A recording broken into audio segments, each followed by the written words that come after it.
박자청이라는 굉장히 천재적인 건축가가 있었어요. 인정지원 앞들을 지을 때 원래는 직사각형으로 설계를 하라고 했었어요. 태종의 의중이기도 했고 보통 그렇게 해요. 이 박자청이라는 사람이 그렇게 안 해요. 이런 거죠. 건축가의 자존심? 신문고를 우리가 보통 생각하면 광화문이나 종로거리 이런 데 있었을 거라고 생각이 되지 않아요? 놀랍게도 덕수궁은 원래 없었어요. 임진왜란이 끝난 다음에 선조가 돌아왔더니 머무를 데가 없어서 머무르게 된 게 덕수궁의 시작이에요. 근데 덕수궁이 지금처럼 규모를 갖게 된 이유는 뭐냐면 놀랍게도 창덕궁은 한마디로 얘기하면 태종이 만든 궁궐입니다. 이게 되게 중요해요. 경복궁은 정도전이 만들었잖아요. 정도전을 죽이고 왕권을 강화하면서 모든 권력을 자기한테 집중시켰던 태종이 만든 궁궐이 창덕궁이에요. 그래서 가서 구경을 하면 경복궁은 예쁘고 아름답지만 그 정도인 거고 창덕궁은 와 이렇게 되는 거예요. 왜? 지금 우리한테 관광지지만 그때는 왕의 거처예요. 그러니까 창덕궁은 기존의 유교적 예법이 중요하지 않아요.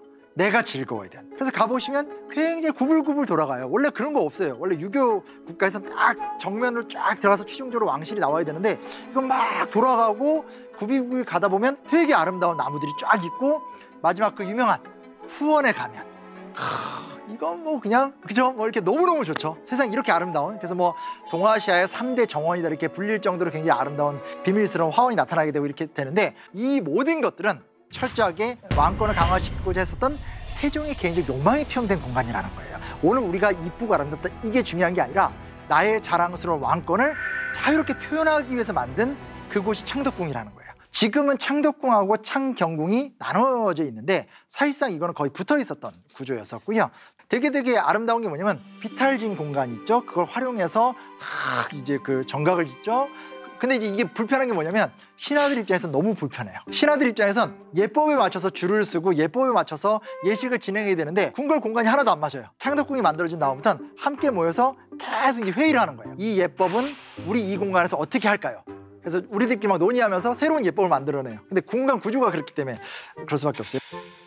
짓는 사람들 같은 경우는 이제 또 자기 입장들이 있는데 이 중에 박자청이라는 굉장히 천재적인 건축가가 있었어요. 인정지원 앞들을 지을 때 원래는 직사각형으로 설계를 하라고 했었어요. 태종의 의중이기도 했고 보통 그렇게 해요. 이 박자청이라는 사람이 그렇게 안 해요. 사다리꼴 모양으로 딱 지어버린 거예요. 그래서 실제로 이게 너무 화가 나서 태종이 하옥을 보내기도 하고 그랬어요. 근데 죽이진 않고 결국은 박자청을 다시 불러들였는데 결과적으로는 끝내 사다리꼴로 딱 지어요. 이런 거죠. 건축가의 자존심.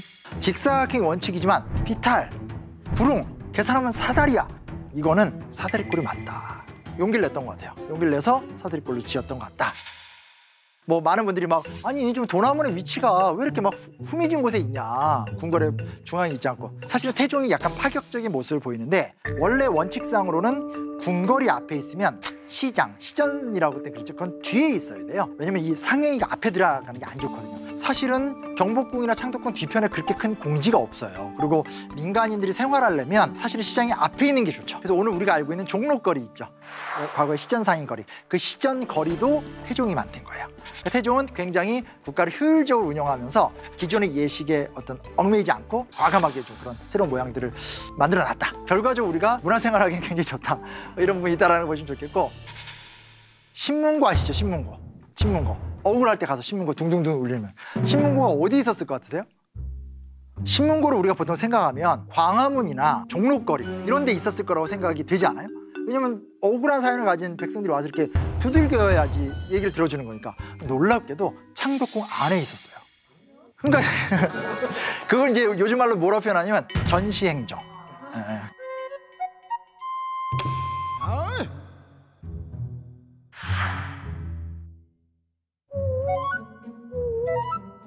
굉장히 비판이 많았어요. 왜냐면 궁궐 문 안에 들어가서 이걸 두들길 사람이면 그건 굉장히 권세를 가진 사람 아니면 못 들어가게 되잖아요. 그래서 실록을 보고 있으면 신문고를 밖으로 빼놓자. 근데 그것도 반발이 심했어요. 왜냐면 빼놓으면 너무나 많은 사람이 두들겨서 국정 운영이 안 될 것 같다.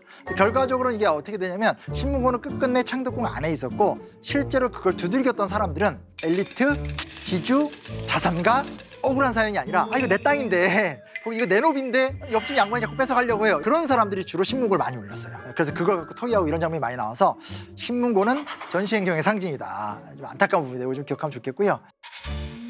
창덕궁하고 창경궁은 이제 일제강점기 때 또 다른 부분에 이제 고통을 겪죠.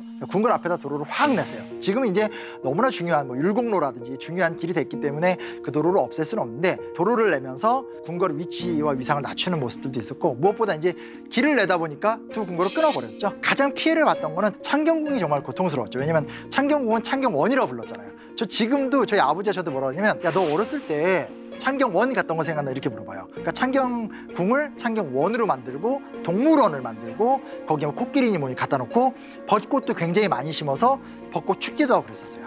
지금 그 윤중로에 있는 벚꽃들 있죠.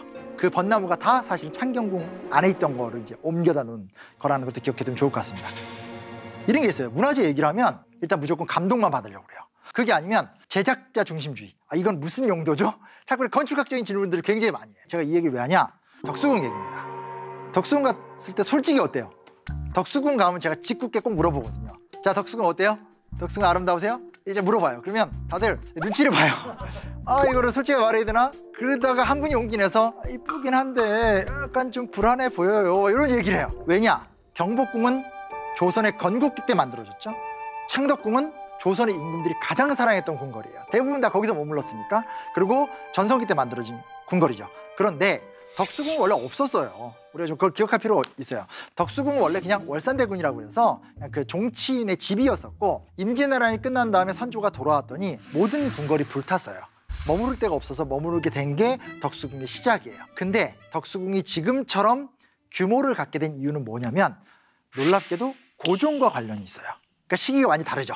경복궁과 창덕궁, 창경궁 같은 경우들은 조선 전기를 상징하더라면 덕수궁은 정확히 말하면 대한제국을 상징하는 거예요. 덕수궁에서 고종은 새로운 나라를 꿈꿨다. 새로운 나라를 꿈을 꾼 건 좋은데 구한말에 되게 힘들었잖아요. 그러다 보니까 규모가 크지도 않고 가보면 전각이나 건물의 위치 같은 것들이 굉장히 좀 불안하게 포지션이 돼 있어요. 그거는 그럴 수밖에 없다는 거 그냥 편안하게 받아들이시면 돼요. 구한말에 어떻게라도 나라를 지켜보고자 하는 의지가 반영됐으나 현실적으로 국력의 격차가 너무 심하니까 그런 모양새들이 이제 드러날 수밖에 없다는 거. 의도가 되어 있는 것들이 있죠. 가보시면 한옥 건물과 양옥 건물이 같이 이렇게 병렬적으로 돼 있죠. 이게 뭘 얘기하는 거냐?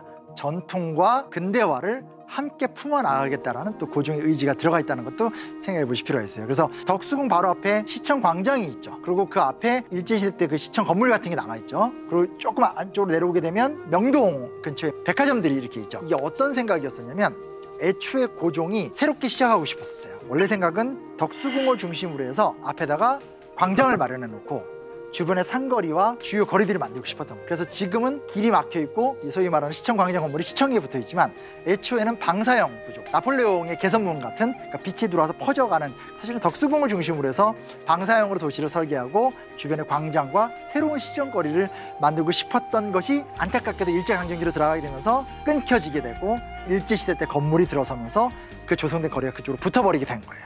사실은 그렇기 때문에 덕수궁이 가장 아픔이 많죠. 지금도 가보시면 덕수궁 뒤편에 중명전이 따로 있어요. 근데 원래는 다 덕수궁 안에 있던 거예요. 중명전이 어떤 곳이냐? 우리가 너무 화가 나니까 을사늑약이라고도 부르잖아요. 을사늑약을 체결한 바로 그곳. 당연히 궁궐 안에 있어야 되는데 밖에 있죠.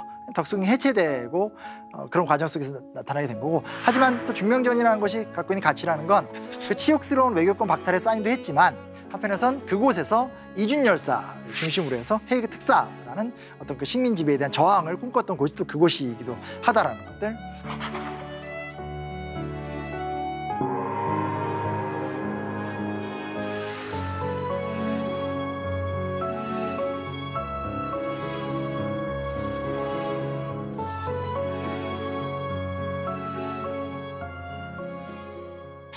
조선 궁궐의 정문은 무슨 글자가 들어갈 것 같으세요? 화자가 들어가요. 화자. 경복궁은 광화문, 창덕궁은 돈화문, 창경궁은 홍화문, 경희궁은 흥화문, 그리고 원래 덕수궁은 인화문이라고 불렀어요. 우리가 덕수궁의 정문을 대한문으로 알고 있잖아요. 대한문은 그냥 다른 문이었었어요. 근데 지금 우리는 대한문이 덕수궁에 붙어 있었는데 얼마나 좀 순환사가 많았냐면 대한문이 아예 중앙의 도로 사이에 있었던 때도 있었어요.